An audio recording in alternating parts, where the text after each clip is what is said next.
So reading from Nehemiah chapter 2 verses 1 to 3. In the month of Nisan, in the 20th year of King Artaxerxes, when wine was brought for him, I took the wine and gave it to the king. I had not been sad in his presence before, so the king asked me, "Why does your face look so sad when you are not ill?" "This can be nothing but sadness of the heart." I was very much afraid, but I said to the king, "May the king live forever. Why should my face not look sad when the city where my fathers are buried lies in ruins and its gates have been destroyed by fire?" And so to action. Nehemiah takes the wine to the king. Now we read Nehemiah was afraid, and he was right to be so.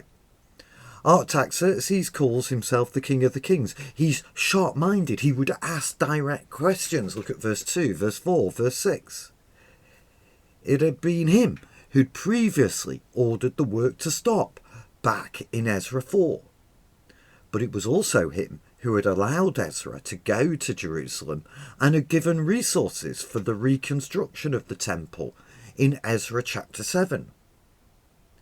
And as we saw last time, Nehemiah knew who was really on the throne.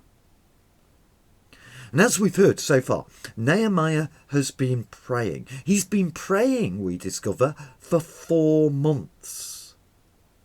He was waiting for God.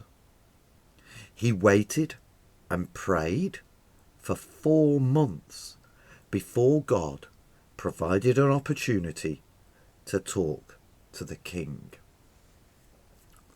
You know, I sometimes wonder whether it's possible to get in front of God, that we want to do things now, whereas God actually just wants us to wait until all the pieces are how he wants them. You know, Abraham, he had to wait. It was 25 years before he received the son that God promised him. He had to wait hundreds of years before his people inherited the promised land. And it would take a further 2,000 years before the promised seed would bless all the nations. Moses had to wait to be used by God. He acts hastily in the court of the Egyptians and he kills an Egyptian who was fighting an Israelite. He then is sent into the wilderness for 40 years as a shepherd before God calls him to lead Israel. Joseph, he had to wait to be used. He had a vision, then waited many years as a slave and a prisoner before God fulfilled that vision. David had to wait on God to become king.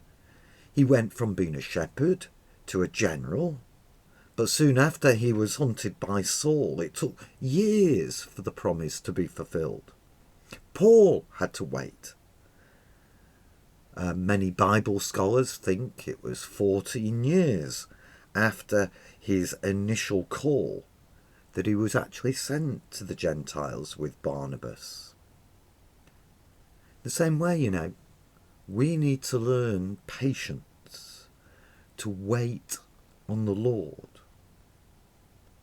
You know, in our culture today, we're encouraged to show initiative, take action. But you know, the Bible tells us to wait. There is a season to plough the field and there is a season to harvest it. So Nehemiah waits some 4 months before God gives an opportunity. And, you know, if I'm honest, waiting is often the worst bit, isn't it? But be still and know that I am God. You know, it's when we wait on God and we stop our striving and struggling that he reveals himself. But does waiting on God mean inactivity? No. Well, we can see that through Nehemiah. He waited, but he wasn't inactive. He spent day and night in prayer for those 4 months. And that's a normal process. God sends us into this time of waiting to prepare us for greater things.